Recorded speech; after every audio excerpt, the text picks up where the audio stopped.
Good evening and welcome to 16 by 9. If you constantly feel exhausted from lack of sleep, you are not alone. Millions of Canadians feel the same way, and that means huge profits for businesses that claim they can help you get a good night's rest. But it's not just about feeling tired. Scientists are discovering not getting enough sleep can literally affect every cell in your body.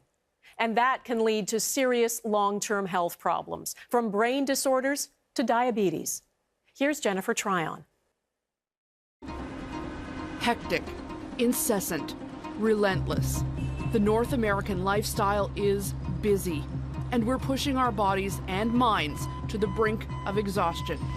The demands of work, and especially technology that always keeps us connected to the office, are taking a toll. All these electronics pushing us towards being more sleep deprived. We are now pushing the envelope to work as many hours as possible. Millions of Canadians don't get a good night's rest, and we've only recently begun to understand why sleep is so important. I think for the longest time, people just thought of sleep as a period of time when really not much happened. We're increasingly realizing that sleep is actually a very dynamic time. There's a lot of stuff going on in the brain, there's stuff going on in the body, a lot of healing going on.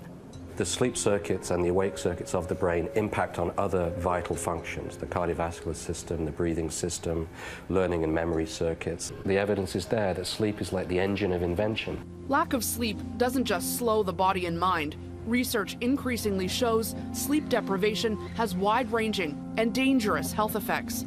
Some of the big advances have been an increasing appreciation of the importance of sleep for diseases like heart disease, like diabetes, for obesity, and for things like dementia, for stroke. If you don't sleep, there's harmful effects on your metabolism, on every cell that you have in your body.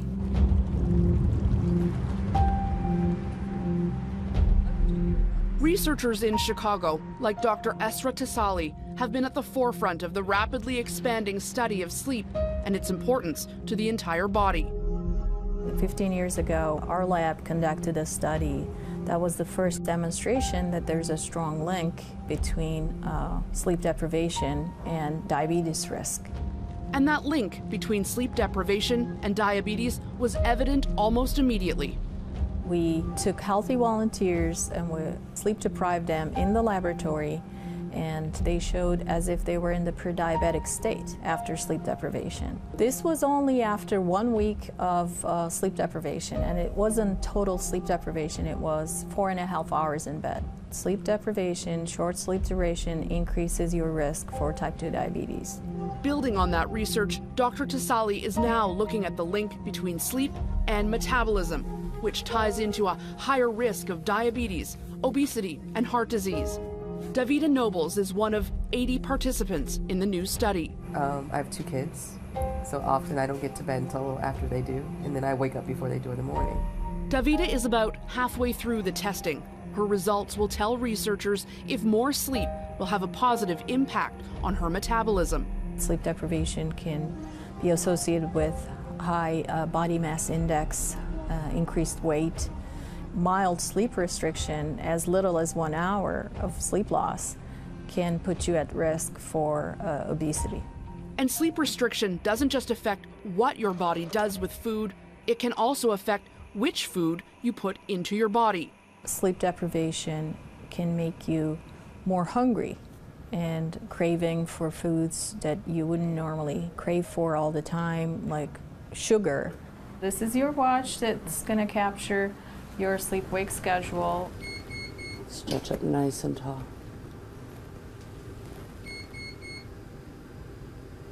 Okay, come on down. So what we're going to do is I'm going to scan you from the top of your head to the tips of your toes. Brian Lee is a new subject in the same study. Technicians measure his body composition and over time monitor whether the quantity and quality of his sleep is affecting his metabolism and weight. They told me that they were looking for someone who's like a little overweight, and I looked down at myself and said, I think I might qualify for that. They were looking for someone who got around 6 to 7 hours of sleep a night. And that's around what I averaged, and I don't have a problem sleeping through the night. Dr. Tassali says many people, like Brian, think they're getting enough rest, but they aren't, and don't realize how much stress they're putting on their bodies. In the past, it was thought that if you were to be sleep deprived, you will be less alert, you will have cognitive deficits, but now we know that it also affects your body, your metabolism, how your body regulates your cardiovascular system. Okay, Brian. Whoa. That's you in your entirety. It's your skeletal and this is your body count.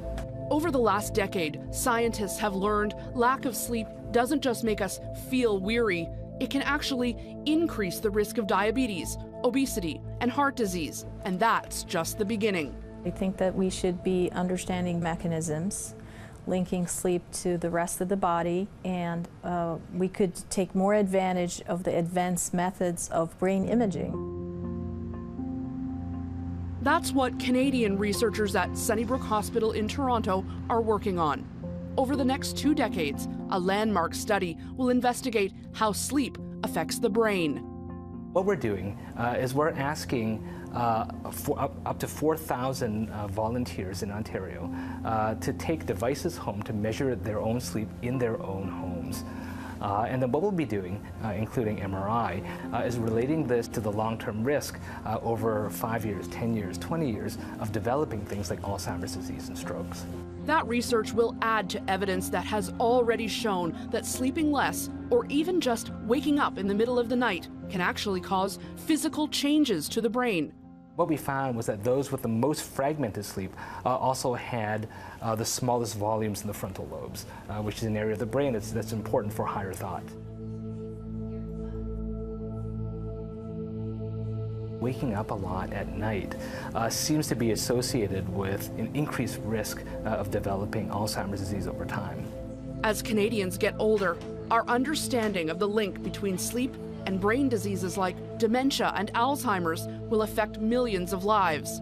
Even in people who didn't have Alzheimer's disease already, people who were seemingly cognitively normal, of those, it was the individuals who had the worst sleep, who woke up the most at night, who subsequently had the highest risk of developing Alzheimer's disease. Alzheimer's, dementia, stroke, 3 major problems for an aging society. The good news is the risk of developing some sleep-related health problems can be reduced. There's so many sleep disorders that can be identified and treated. In the sense that we're taking a look at something that we can really do something about, it could be a real game changer. Back in Chicago, the benefits of getting more sleep and making lifestyle changes are beginning to show for Dr. Tassali's study subjects like Kendall Farlow. So today we're going to review a little bit your sleep patterns.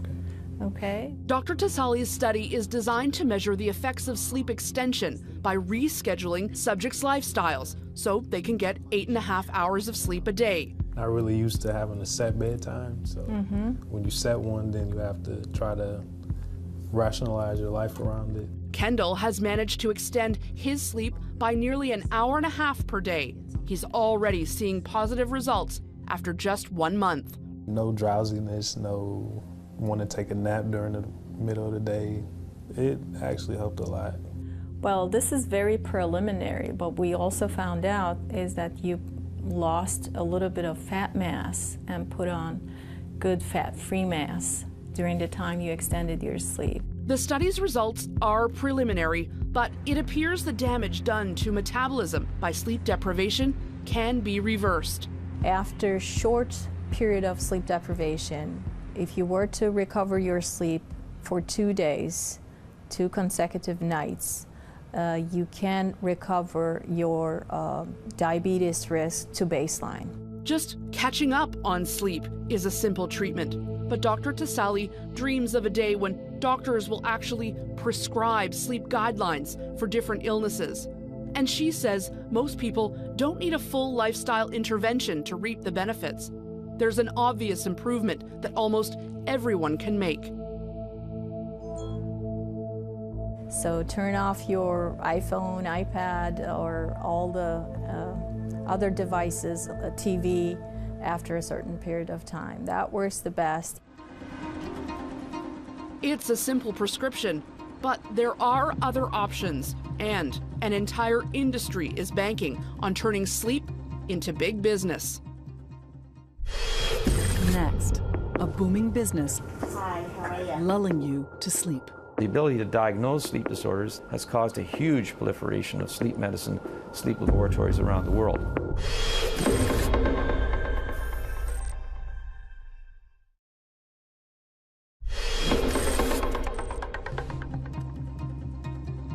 It's a modern-day epidemic. The number of adults who sleep less than 6 hours has grown quite significantly from 20% to around 30% in the last few decades. A burgeoning industry is promising relief from all that sleeplessness. Time to wake up to sleep better. The Pizziz Sleep Module will ease you into a deep, calm sleep. Unison sleep tabs are clinically proven effective. Sleep medicine over the last 30 years is probably one of the most rapidly growing areas of medicine, definitely. Companies selling pills, gadgets, and apps, cashing in on your fatigue. Industry grows when there's an opportunity, a perceived need, and people who will buy the products. And the business of sleep is certainly growing, catapulting into the tens of billions of dollars. Monitoring your sleep quality has never been this easy. For those of us who simply can't fall asleep, there's a pill for that. The pharmaceutical industry has a lot at stake. I mean, they've been making sleeping pills or drugs for anxiety and sleep for 30 or 40 years. Do you often stay awake at night? Try some Somnidex, the new aid to sleep. The industry has ballooned since those days. 20 million sleep aid prescriptions were handed out in Canada last year. Drug companies are investing significant research dollars to develop new classes of drugs. And the sale of over-the-counter sleeping pills in Canada is growing 2 to 3 times faster than other products on the shelf. If you removed all the sleeping pills from the market tomorrow, you would have a public health emergency on your hands, because people who are dependent on these drugs need them. We're cutting back on sleep. We're medicating to fall asleep. But perhaps the biggest piece fueling this industry is that more Canadians than ever are being diagnosed with sleep disorders. We're now developing sleep disorders we never ever thought of. Sleep texting, where kids are doing this in a partially awake state. They're texting each other. I mean, there's so many sleep disorders, it's hard to name just the top 3. More than 90 sleep disorders have been identified to date. And according to at least one report, up to 40% of Canadians are affected. The ability to diagnose sleep disorders, the ability to treat them, has caused a huge proliferation of sleep medicine, sleep laboratories around the world. The sleep lab testing business is expected to be worth nearly $9 billion in the US in 5 years. To find out what a sleep lab is all about, we sent one of our producers, Claude Adams, to Hamilton Sleep Disorders Clinic to take the test. Hi. Your last name? I'm Claude Adams. Claude has been complaining of poor sleep for years. Hi, how are you? My name is Victoria. Wakes up repeatedly in the middle of the night, snores, and feels groggy the next day. So this will be your room for tonight. All right. Alrighty, so what I'll give you is a few things. So there's a pair of scrubs that we're gonna ask you just to change into.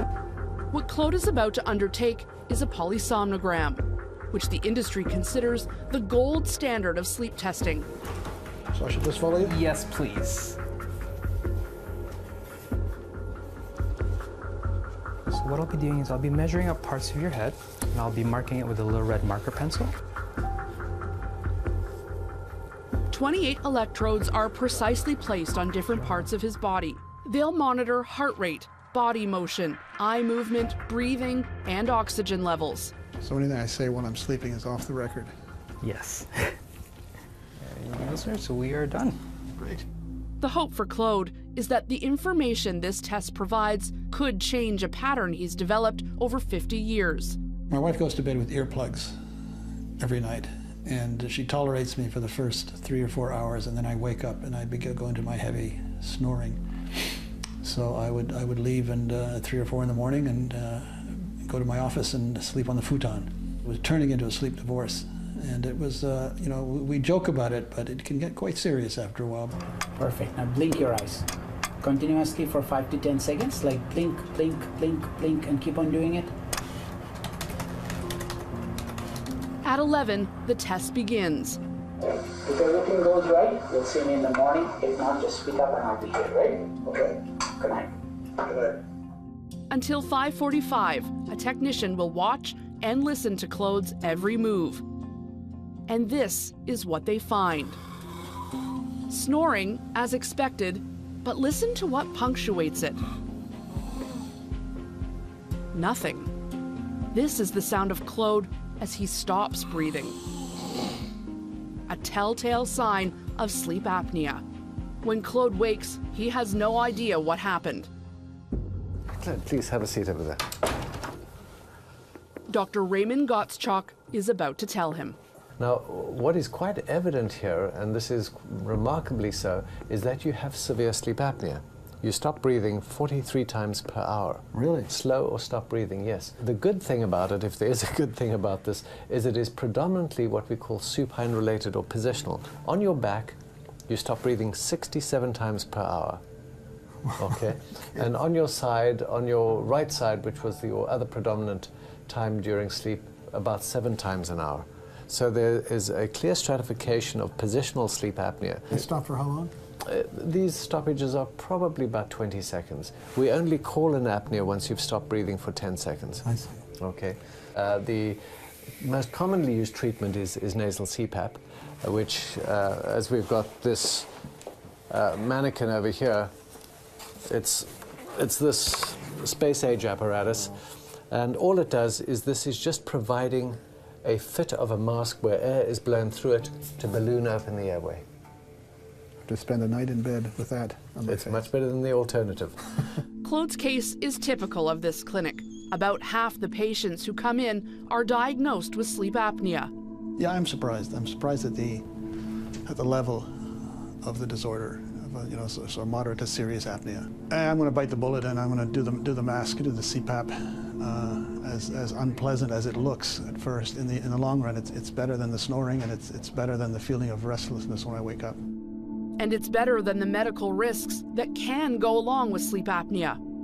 We know that sleep apnea increases your risk of developing high blood pressure, heart attacks, strokes, and heart failure by 3 to 4-fold compared to somebody who doesn't have it. When we look at the costs of people who are untreated with sleep apnea, they are huge compared to once they are treated. In Ontario, the cost of a CPAP mask is mostly covered. About 10 years ago, there was a study done to show that Ontario was spending around $75 million a year just on sleep studies, let alone CPAP devices. But all of that sleep testing and sleep treatment comes at a cost to taxpayers in the province. Not surprising, given there are more than 100 sleep labs in Ontario. We have one of the highest rates of sleep studies in the world. But that's just in Ontario. At clinics in other parts of Canada, patients can wait up to a year for a test and pay upwards of $2,000 for a CPAP mask. It's why the companies behind the masks are posting huge profits. 80% of the people in Ontario, and probably more than that in the rest of Canada, will have sleep apnea but have been undiagnosed. So that means there's a tremendous potential to expand even further. But if there's one place that's truly capitalizing on the sleep industry, it's here, Sao Paulo, Brazil, at the Institute of Sleep, otherwise known as the Tower of Sleep. 16 floors, 81 beds. Almost all of the patients pay out of pocket. And they can still wait months to get in. They call my Institute of Sleeping Hotel or the Taj Mahal of the sleeping, and I was very proud with that. Dr. Sergio Tufik is the founder. I think it's the biggest of the world. The Institute feels more like a hotel than a sleep lab. This floor has 17 rooms. This is a big room that we can come with the company. We can bring your husband, your wife, your father, your mother, and we can both sleeping together. No? But hotels don't have this. 300 people work here, running sleep tests, training doctors on sleep treatment, and conducting sleep research.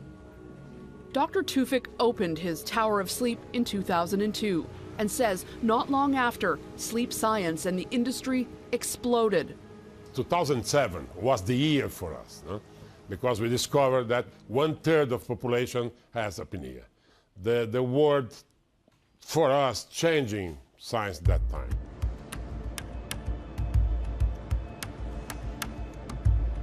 If I produce anything, no? If 10% of 1/3 of the population agree with that my product, they will sell millions and millions. If I have an industry, I invest in this segment because no chance to make a mistake. With so many struggling to get to sleep and growing evidence of the health costs of scaling back on sleep, research and the business of sleep will continue to grow as evidence continues to build that getting a good night's rest is worth the price. Next, nodding off behind the controls of a train. He's performing as if he's legally drunk. This person, if he were driving a car, would be 7.2 times as likely to have a fatal collision on the highway. Are taking a toll. All these electronics pushing us towards being more sleep deprived. We are now pushing the envelope to work as many hours as possible. Millions of Canadians don't get a good night's rest, and we've only recently begun to understand why sleep is so important. I think for the longest time, people just thought of sleep as a period of time when really not much happened. We're increasingly realizing that sleep is actually a very dynamic time. There's a lot of stuff going on in the brain, there's stuff going on in the body, a lot of healing going on. The sleep circuits and the awake circuits of the brain impact on other vital functions, the cardiovascular system, the breathing system, learning and memory circuits. The evidence is there that sleep is like the engine of invention. Lack of sleep doesn't just slow the body and mind. Research increasingly shows sleep deprivation has wide-ranging and dangerous every cell in your body. And that can lead to serious long-term health problems, from brain disorders to diabetes. Here's Jennifer Tryon. hectic, incessant, relentless. The North American lifestyle is busy, and we're pushing our bodies and minds to the brink of exhaustion. The demands of work, and especially technology that always keeps us connected to the office, dangerous health effects. Some of the big advances have been an increasing appreciation of the importance of sleep for diseases like heart disease, like diabetes, for obesity, and for things like dementia, for stroke. If you don't sleep, there's harmful effects on your metabolism, on every cell that you have in your body.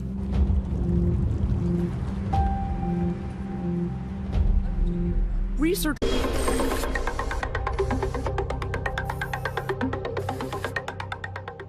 Good evening and welcome to 16 by 9. If you constantly feel exhausted from lack of sleep, you are not alone.